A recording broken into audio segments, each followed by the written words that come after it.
सोलापूर न्यूजमध्ये आपल्या सगळ्यांचं स्वागत। सोलापूर ते उजनी या समांतर जलवाहिनीचा 100 किलोमीटरचा टप्पा 3-4 दिवसात पूर्ण होत आहे। तब्बल 13 वर्षापासून सोलापूरकरांना 4-5 दिवसाआड पाणी मिळत आहे। आता समांतर जलवाहिनी पूर्ण झाल्यानंतर सोलापूरकरांना 2 ते 3 दिवसाआड पाणी मिळणार आहे। जलवाहिनीचे काम हे ऑक्टोबरपर्यंत पूर्ण करण्याच्या दृष्टीने प्रशासन काम करत असल्याची चर्चा आहे। सोलापुरामध्ये विमानसेवा सुरू करण्याच्या दृष्टीने वेगवान हालचाली सुरू असून तर दुसरीकडे सोलापूरकरांच्या पाण्याचाही प्रश्न कायमचा निकाली निघावा यासाठी समांतर जलवाहिनीचे ऑक्टोबरअखेर पूर्ण व्हावे यासाठी प्रयत्न केले जात आहेत।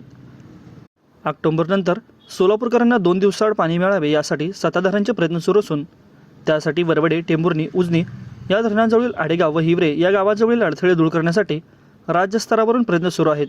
तर दुसरीकडे महानगरपालिका प्रशासनाने कोणत्याही दबावाशिवाय वेळेत काम पूर्ण करण्याच्या दृष्टीने नियोजन केले आहे। या समांतर जलवाहिनीमध्ये एकूण अंतर 110 किलोमीटर असून कामाची किंमत ही 890 कोटी। तर 1 जून 2023 पासून आतापर्यंत काम पूर्ण झाले असून 100 किलोमीटरचा टप्पा पार झाला आहे। समांतर जलवाहिनीचे काम पूर्ण झाल्यानंतर त्याचे प्रात्यक्षिक होईल। त्यानंतर पाण्याचा वेळ कमी करून 2 व 3 दिवसाआड पाणी दिले जाणार आहे। आता वरवडे, टेंभुर्णी, आडेगाव व हिवरे येथील काम देखील लवकरच पूर्ण होईल। जलवाहिनीचे काम पूर्ण झाल्यावर शहराचा पाणी पुरवठा हा 2 ते 3 दिवसाआड होईल। माझं सोलापूर न्यूज या यूट्यूब चॅनलला सबस्क्राईब करा आणि बेल आयकॉन प्रेस करायला विसरू नका।